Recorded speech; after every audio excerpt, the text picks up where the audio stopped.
All right, good morning, everyone. We just had some time to chat and introduce ourselves, and now we're ready to introduce Tatiana. So Tatiana Daughtery Coffman is a certified perinatal mental health therapist and international board certified lactation consultant at her private practice, Northstar Wellness, in downtown Gilbert. Her mission is to be a comforting guide and support her clients as they work through whatever challenges they are experiencing. She empowers people to find their own sources of strength and inspiration so they can feel a renewed sense of well-being and peace. Welcome, Tatiana. We're so happy to have you here with us today.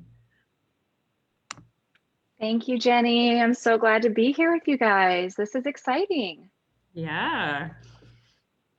So thank you for that introduction. You kind of already let everybody know who I am. I'm excited to be here and talk to you guys today about perinatal mood and anxiety disorders. So like depression, anxiety, and some other things that we'll talk about. But to answer the question today, I got to listen to everybody else's responses and I loved hearing all those. And there were definitely a lot that I was like nodding my head at, like, yeah, those are all good memories. And I think the thing that stands out to me the most though is like that, like you're holding them, or maybe they're in the sling or the baby carrier, and like you can, or they're nursing, or you're feeding them, and they kind of like look up at you, and like there's just that like gaze that they give you of like, I love you, mom, And I love that. I love that. And I do miss that, especially now that my kids are a little old. Yeah, they don't give you that gaze quite in the same way as they get older. Not quite the same. They still do tell me they love me, and I appreciate that. I'll take it. So do you want me just to like jump right into it, or are there, one thing I want to share with you guys is I'm super informal. So, this is a topic near and dear to my heart.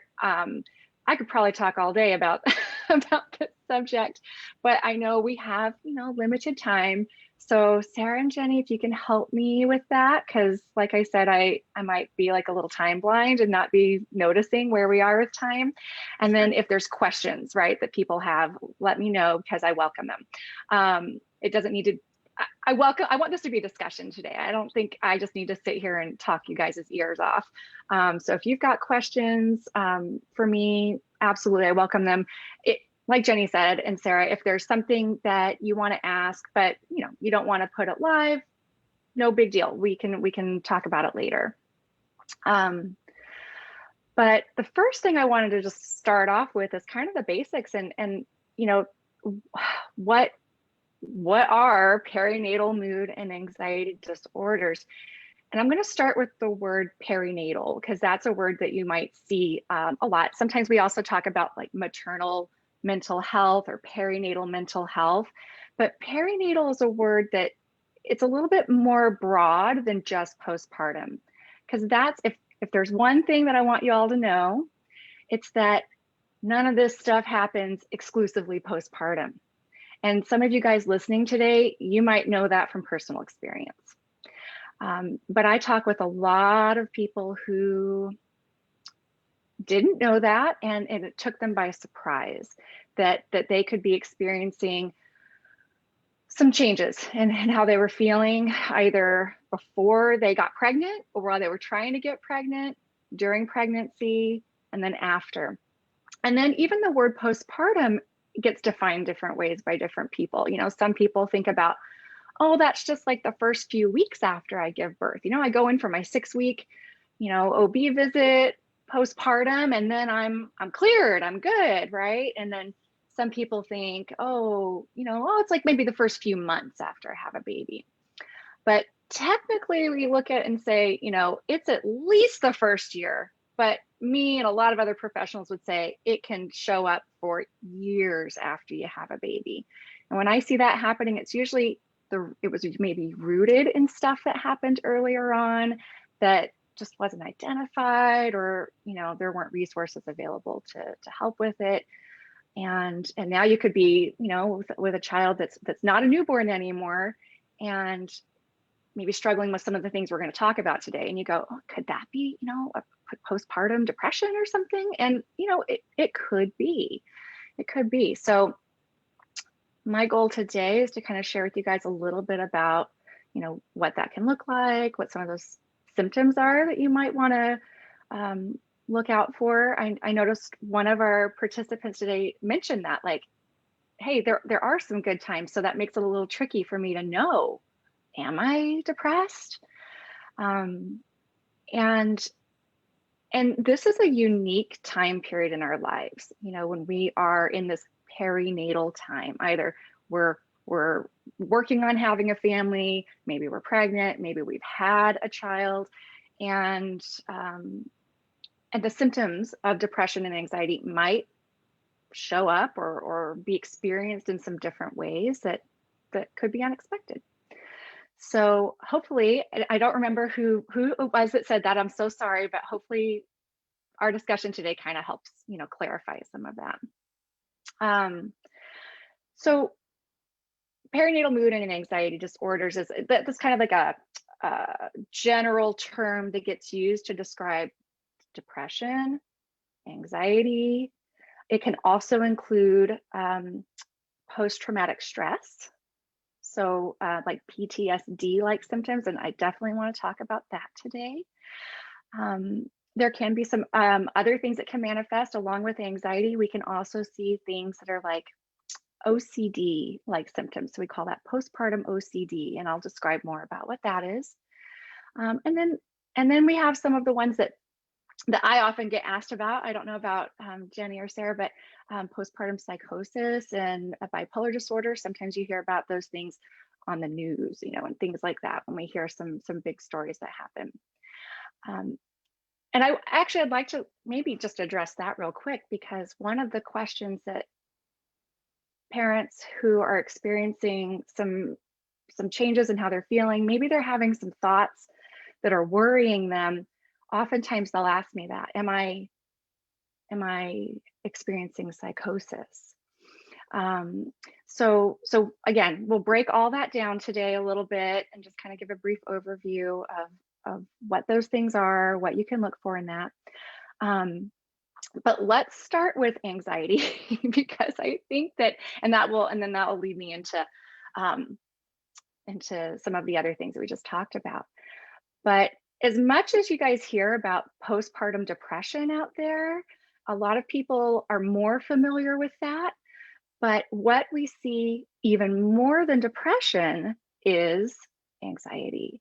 And anxiety can manifest in different ways for different people, but some ways that it can manifest is a sense of, like, a physical sense of something's not right, you know, or a physical feeling in your body, like a tight chest, or like a pressure on your chest, or you know, saying like, I feel like it's hard to breathe, or I feel like, you know, I'm having heart palpitations, or something like that. So there can be kind of these physical symptoms that might come up with it. It can also show up as a lot of worry, a lot of times focused on the baby. And so along with this worry, you know, we can get what we call intrusive thoughts. And intrusive thoughts are kind of what they sound like. they're thoughts that we have that are kind of terrifying. You know, they're not wanted. We're not like, oh, let me sit there and dwell on this, you know, scary thing that I think might happen. Usually when these intrusive thoughts happen, we're like, oh my gosh, go away. I don't want to think about that. It's something that really disturbs us. And I want to first of all kind of give you guys a little information about that. They did a study on that, and they found that at least I'd be almost willing to bet this number is going to be higher, you know, but at least 80% of new parents experience intrusive thoughts to some extent. So if this is you, if you're like, yeah, I've had some weird thoughts before, or I've had some thoughts that left me going like, why was I thinking about that? You know, you're not alone. You're not alone. I will raise my hand and say, absolutely, that's something I've experienced too. Me too. Anybody else? Anybody else have them? Yeah. Yep, you're not alone. I'll share with you guys an example. We got a thumbs up. Yep. Okay, see? We're not alone. Yay. That's the takeaway for today. I hope you guys know is that, first of all, this stuff happens. It happens to a lot of people. I mean, the numbers are like 1 in 5 women experience some sort of depression or anxiety or some sort of mood change and mood disorder during the perinatal time, and it affects men as well, you know. So it's parents in general can be experiencing these things, and you are not alone. And there's treatment, you know, you don't have to suffer alone with it. But these scary intrusive thoughts are often the ones that get people worried. They go, oh my gosh, if I'm thinking like something bad might happen to my baby, you know, does that mean that I might do something bad to my baby, or I might hurt my baby somehow? And that is one of the big distinguishing factors that we use when we're looking at, is this postpartum anxiety or maybe a postpartum OCD, versus something like psychosis, where the person is experiencing things that are not in touch with reality, and they're maybe hearing things or seeing things or having thoughts, but those thoughts don't disturb them. So can you guys hear the difference there? Disturbing thoughts versus thoughts that would normally be disturbing but aren't, you know. So whenever someone tells me I'm having these thoughts and they're really worrying me, and does that mean that, you know, I'm going to do something bad? That means you're actually at very low risk for that, because they're disturbing you and you're talking about it. Sometimes people kind of keep these things to themselves because they think, oh, I don't want to share how I'm feeling with other people. You know, are they going to judge me for it? Or, you know, are they going to understand? And so, yeah, you guys are not alone. When my oldest was a baby, here's an example, and it's okay. I'm going to tell you guys, I can laugh at this now. So it's okay if you laugh at it. It's a little bit of a silly example of what this can look like. But I would have very vivid thoughts about, what if a lion jumped through my bedroom window and tried to get my baby? In Chandler, Arizona. And Okay. so, right. I mean, yeah, we have lions, you know, walking around all over the place. But, you know, I would lay awake at night kind of playing out these scenarios in my mind about, like, what would I do if this happened? And what would, you know, how would I protect my baby? Well, this is the good news, is distressing as thoughts like that can be, we have them for a reason. You know, anxiety is really our brain's way of trying to keep us safe. You know, it's a mechanism that human beings have developed, and it is a way of like perceiving danger, anticipating danger, and then trying to keep us safe. And when we become parents, our children become extensions of ourselves, and we want to keep them safe too. So I often say that we are like, you know, cave mamas, you know, like our brains are functioning at that level, thinking about, like, what if a lion comes, right? What am I going to do? Even if in our modern world, that is not necessarily a risk that we would expect to have. So again, this is normal.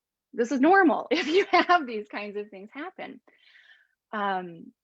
But those are some different ways that the anxiety can kind of show up. Now, when it starts looking more like OCD is when we have intrusive thoughts that like, sometimes we have an intrusive thought like the lion, but I can go, that's a weird thought. Shrug my shoulders and move on from it. It doesn't consume me. It doesn't like change anything about the way I'm living. It doesn't have a negative impact on my life. And then there's intrusive thoughts that won't let up and we can't let go of. And they're replaying over and over and over again. And they feel like they're taking something away from us. They are intruding in a negative way in our life.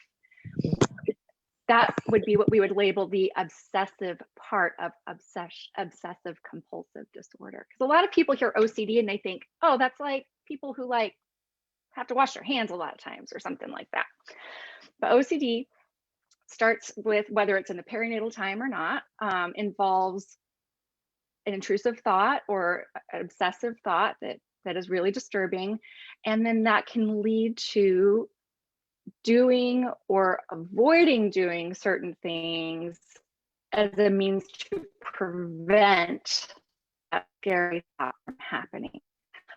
And those compulsions, those things that we do or avoid doing because of the scary thought, or to try to control for that scary thought, can be something that we can see visually, like I got to wash the bottles, 15 times before I can give it to my baby, kind of thing.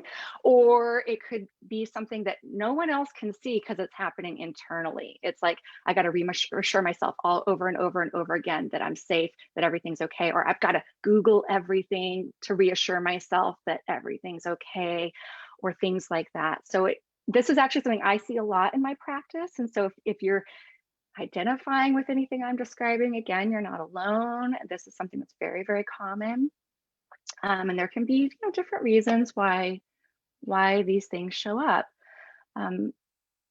which I'll get to in a minute. But that's just a little brief overview of some of this anxiety. And like I said, this stuff is way more common than depression. But I often see depression too, because, and it makes sense to me, I don't know about for you guys, but when we have high levels of anxiety and it's having a negative impact on our life, like we're not feeling like we can enjoy things, or we're not feeling like we can do things that we enjoy because of that anxiety, well, that can lead to depression, right? We're not really living a life that feels like full and meaningful. We're not able to experience joy. So they can come hand in hand, or they can come separately from each other. So you don't have to have both. You can have one or the other. Now, depression, a lot of times, oh, sorry. No, I just wanted to interject briefly, because in the chat, someone had commented her husband too has had, similar symptoms as far as, the anxiety and things like that in the postpartum period. And I just wanted to make sure that we touched on that, because that can be something that is that we don't often think about for the partner. Yep, that's right. Absolutely. The stats are like, and again, these can change because we have to gather the information, right, before we really know what the numbers are. But current numbers are estimating at least 1 in 10 fathers are experiencing a form of perinatal mood or anxiety disorder. But even if it doesn't have the significant negative impact on your life of some of these like criteria, that might mean like, oh yeah, like we really need to get some support for this. All parents pretty much, are going to experience some of this to some degree, right? We have worry thoughts that come. We want to keep our kids safe. We want to make sure everything's okay. So yeah, that's so important. Thank you for bringing that up, because this is not something that's unique to women. It's not, or mothers. Yeah. Depression was one thing I wanted to talk about too, because sometimes people think about depression and kind of maybe have a picture in their mind of what, a depressed person looks like. So I'm kind of curious for you guys, like when you think about depression, what are some of the symptoms that come to mind? Like, what are you imagining, that if you haven't experienced it before, that what it might look like?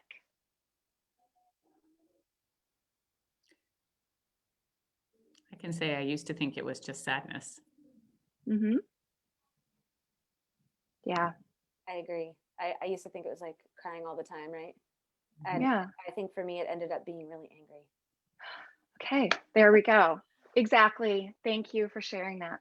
In the chat, we have difficulty with executive functions, like doing the dishes. It interferes with being functional. Someone also says like a darkness covering everything with sadness or negativity. Brushing your teeth, any kind of self-care, and rageful outbursts. And so down that you can't get out of bed, or feeling inadequate as a mom. Ooh, yeah. All of those, right? all of those are such good. Guilt and I shame. see that one. Guilt and shame. Yeah. Thank you, Tiffany. Yeah. Oh, you guys, you're so good. That's right. Thank you all for sharing that, because like Jenny and Sarah were sharing, it's more than just sadness. Sadness can be part of it, but oftentimes people will say, I'm not sad. I'm freaking furious. I'm angry. like Sarah, like you said, rage. That can be a sign. And then the guilt and shame, I think those are so often unknown or overlooked symptoms of depression. Yeah, people aren't putting those together, that that might mean that I'm experiencing some depression. Oh, I see a question coming in.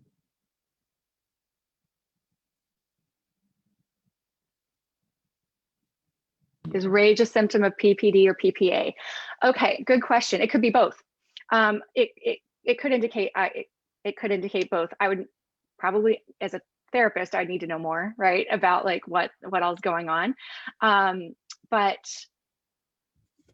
short answer would be it could be both. Because like we were saying earlier, you know, these two things can come together or overlap a lot, and the symptoms can overlap too. Yeah, self-criticism and fear. Ooh, yeah. So fear, like feeling kind of paralyzed, right? I often say to people, and this is one of the things, I'm just going to tell you guys, if anybody's ever told you, like, this is the kind of advice that people will get sometimes when they're having depression, like, well, you know, just like exercise. Eat healthier foods and you'll feel better, you know. But because of everything that you guys just so down, you can't get out of bed, feeling guilty, feeling inadequate, feeling terrified and fearful, fatigued. Yes, physical symptoms, right? It's not just emotional. It's like how it shows up physically. What I always say to that, as someone who has also experienced postpartum depression and anxiety, and depression and anxiety not during the perinatal time as well, doing sometimes even things that yes, those things could help, but doing those things when you're depressed can feel like saying to go take, you know, trying to take a walk outside, for example. I mean, it's a wonderful thing to do for yourself, but it can feel like you're trying to climb Mount Everest with a backpack full of bricks on your back to do it. And that's sometimes what gets misunderstood, you know, is that sometimes the things that help can seem simple, but they're not easy to implement when you're struggling with depression and anxiety. Tiffany also contributed that, you know, feeling disconnected from yourself or your partner. Yeah. Thank you for that, because I wanted to also touch on that today. One of the things that can show up during this time, this perinatal time, is a lot of shifts, a lot of adjustment and change. And that can contribute to some of these symptoms of depression and anxiety. So even if you wanted this baby desperately and planned for this, you know, to have a child, and had a lot of hopes and dreams for what it was going to be like to become a parent, the realities can really shake up a lot of things in people's lives. And so there can be a lot of strain in relationships. You're like having to renegotiate roles. It can also be a time where what I call like old stuff can come up. And so to get to one of the other PMADs, you know, perinatal mood and anxiety disorders that can show up, is post-traumatic stress disorder.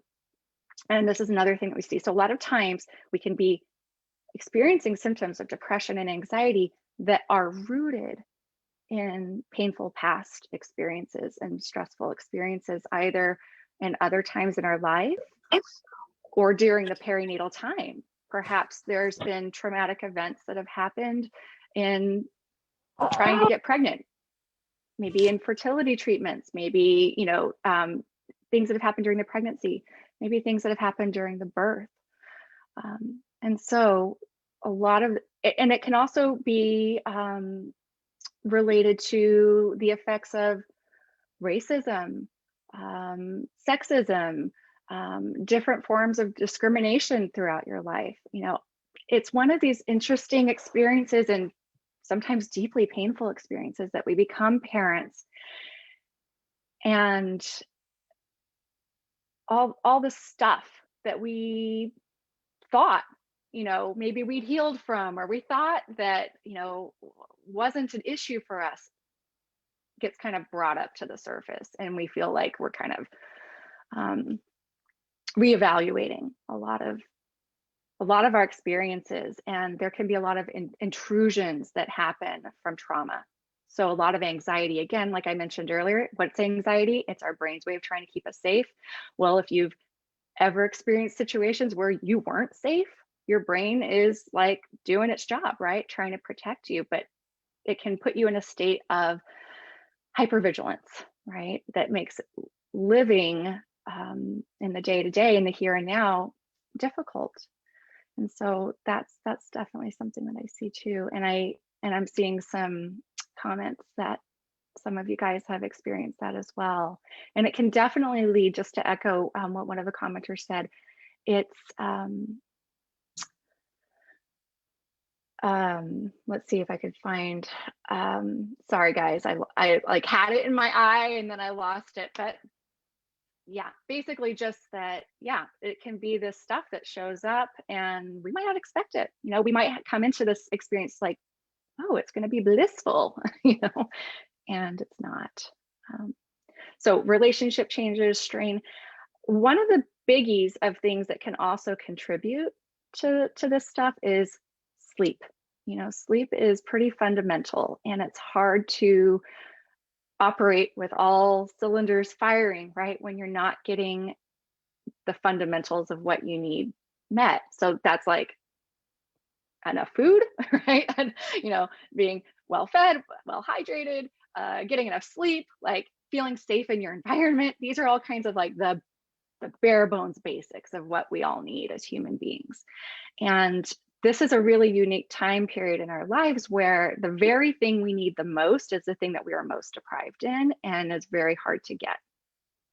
So, yeah, feel free to chime in and share if you guys have thoughts about that or questions about that, because I see that, and that's oftentimes part of treatment for these things is, let's look at those basics, right? We got to make sure your basics are being met before we can even look at anything else. And so getting creative sometimes, if possible, with how can we get you more sleep. If I can, I just have to say, I think sleep is one of those foundations that makes the snowball even worse. You know, on the negative side of things, if you're not sleeping, it's harder to do all of the other things, and your body is going to be physically on red alert, and it's going to make you even more prone to being anxious about stuff. Like, I know if I don't get a good night's sleep, the next day I'm like up, down, left, right. I have no idea, you know. It's like I'm on one of those little kids spinny things, and I just can't function well. So I definitely think sleep is probably one of the root causes of, or what kind of spurns on some of these other symptoms. And you're right. I love what you said about it's this unique period in our lives where the thing we need the most is the hardest to get. And that's just spot on. Yeah, thank you for sharing that, because I'm 100% in agreement with you. It really is. And when I'm talking to a parent who's struggling with something like this, that's one of the first questions I or other perinatal mental health therapists ask is like, let's talk about sleep and what do we have to do to get you more sleep? Let's negotiate that with your partner, with, you know, your living situation, how the baby's going to be taken care of and fed and all of these things, but it's so important. I'll share with you guys something that like I've carried with me for all the years that I've been a parent now. When my oldest was little, I was, you know, chronically sleep deprived. I was depressed. I was anxious. I remember saying to my own mom, Mom, you know, I'm so tired, you know, just like I'm so tired. And she said one of the most compassionate things, like, that has stuck with me for forever. She just looked at me with like tears in her eyes and she said, "Oh, honey, there's a reason why sleep deprivation is used as a form of torture." Right? I mean, if that's not the most legit thing, I don't know what is, you know, because like that's the that's the truth of it, right? Like when we are sleep deprived, that's well known, in different places where, that happens. Sleep deprivation is torture, and it does not great things to our mental state. So Joanne shared, that if you admit to being sleep deprived, everyone says just sleep train. And if you're not ready, your baby isn't ready, it adds a lot of pressure. So, thank you for sharing that.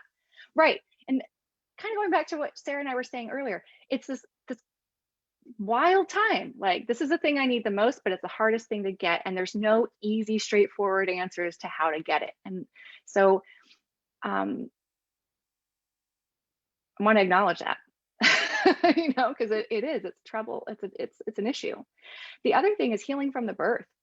Even if you had a birth that you consider was like great, and you feel good about it, and and you feel physically you're feeling good, there's still a physical recovery that's happening.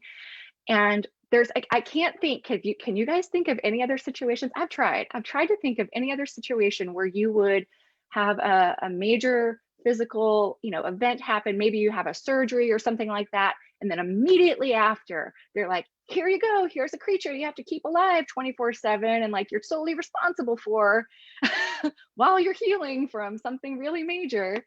So that's another thing. We don't have a lot of, and that's why fourth trimester exists, right? We don't have a lot of cultural support for what parents need during this time. And all of that can combine. There's not like one thing we can point to that says, who's going to have a perinatal mood and anxiety disorder and what causes it. It's lots of factors that can come into play. Other things that can come into play are feeding difficulties. Sarah and Jenny, I know you feel me on this. I know they mentioned I'm also a lactation consultant and IBCLC, even though I'm not currently seeing clients in that capacity, but that's something that we all see a lot, whether you're breastfeeding or not. It's when there's feeding, again, that's a fundamental thing, right? We need to know that our babies can eat and they're getting what they need. And if there's any disruption in that, or a baby that has some medical needs, or has a NICU stay, all of these things can lead to, very, very stressful experiences that, that some people experience as traumatic, and that can heighten, the likelihood, that can increase the likelihood that a perinatal mood or anxiety disorder might manifest. So, so we've talked about sleep. How are we doing on time, guys, by the way? Because again, like I said, I could just keep chatting on and on and on about this. We're doing great. I actually have a question in the chat. I wonder if you can address. So Lizette says, what about the anxiety that comes from sleeping and just thinking anything could happen to your baby, like while you're asleep? Mm-hmm. So it's like anxiety is keeping you up because you're worried about falling asleep. Is that, I want to, yeah, okay. I put that, that's again, a similar type of, that would be a form of how anxiety might be having a negative impact on your life, right? And I always say about things, this is something like as therapists, people say, how do I know if something's a problem for me? And I always say, it's not a problem unless it's a problem, So if you have that thought, but then you're able to go, and go to sleep anyway, and you don't feel like it has any negative impact on your life, then I might put that into a category of like, like I hate to use the word normal, but you know what I mean? Like an expected amount of anxiety. It's not having a negative impact on your life. You might not feel like you need to, quote, do anything about that. If on the other hand, you need sleep, but your anxiety about sleep is preventing you from getting sleep, that's when I'd encourage you to reach out to a professional and get some support with that. And that support could look like counseling, therapy. Medication can also be very, very helpful for a lot of parents who are experiencing this. And sometimes it's not an either or. Usually what the studies show is that the combination of therapy with medication helps you to feel better faster in a perinatal time. And most of us in this field are of that mindset that we want to get you feeling better as fast as possible, because when you have young babies at home that you're responsible for, that's important, right? Time is kind of the essence. And so that doesn't mean that everybody needs medication or that you should use medication. I just want to mention that's part of many people's treatment, and it's completely something to talk to a professional about if that's something that you want more information about. Yeah. So, okay. Someone asked about postnatal depletion as a contributing factor. Thank you for bringing that up. I also wanted to mention that there's a lot of things that can factor into all of this, including our nutritional status, sleep, like we've talked about, also the effects on our hormones. So I see a lot of women who are going through a postpartum thyroid disorders manifest during this time quite a bit. And that can very, very significantly impact mood, especially when we're talking about depression and anxiety and some of these kind of more like OCD like symptoms that can show up. So working with your provider to I always recommend every single one of my clients gets lab work drawn and comprehensive lab work drawn by a doctor who is going to be comprehensive about looking at it. Because what we can sometimes see is that, there's what gets called like a normal range, but that might be different from an optimal range for people, or the numbers are not taking into consideration that this is a postpartum parent or a breastfeeding parent or anything like that might be going on that could also affect what those numbers need to be at for this person to be functioning optimally. So that's another contributing factor. Mm-hmm. Are you seeing the chat, Tatiana? I want to make sure this is addressed. Okay. So, because this is a huge issue for so many, not just the gals who are typing this in the chat.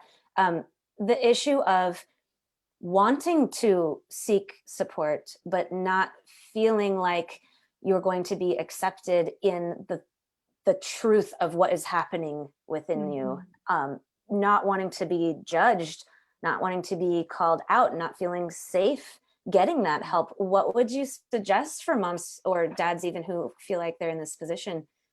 Thank you guys for bringing that up, because that is really important. And what I want to offer about that, I wish I had a way to guarantee you that you wouldn't run into an issue like that. And I can't. I'd be lying to you if I said that might not happen. So I want to validate that fear, because it's a fear for a reason. That's not irrational. I want to swear. Can I swear? That stuff has happened. I won't swear. That stuff has happened to people. Okay. So that's real. Things that can help, it doesn't mean it's a guarantee, but can help, is seeking out people who are specifically trained in this area.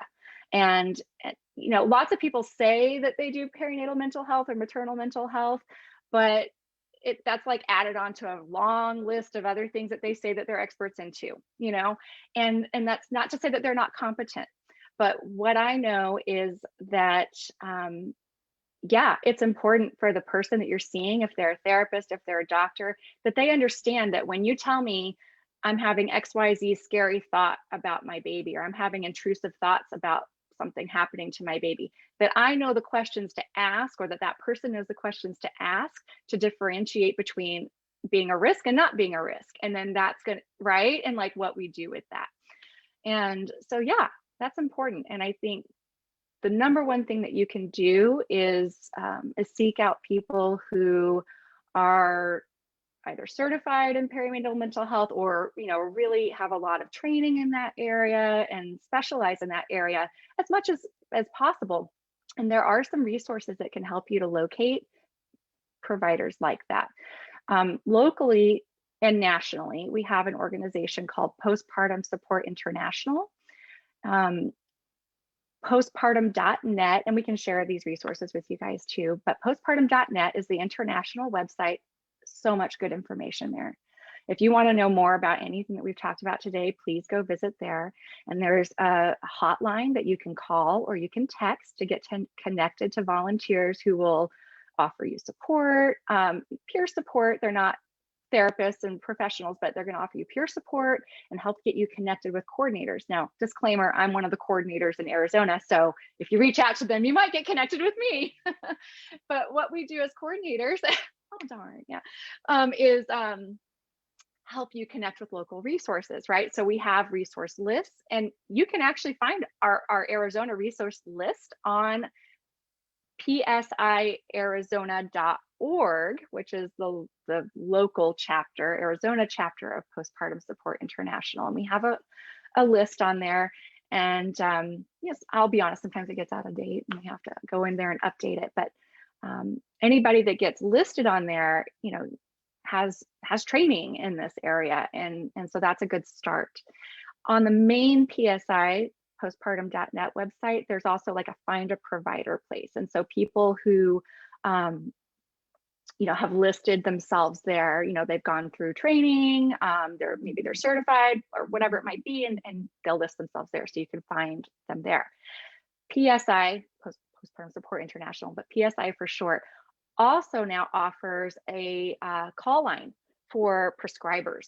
So let's say you can't get in to a prescriber for medication with somebody who knows what the heck they're talking about with this stuff, but you can get into your regular OB. Well, your OB or your psychiatrist who's not specialized in perinatal mood and anxiety disorders can call this PSI number to connect with a prescriber who is, and who can consult with them to help make sure that you're getting the medication treatment that you need.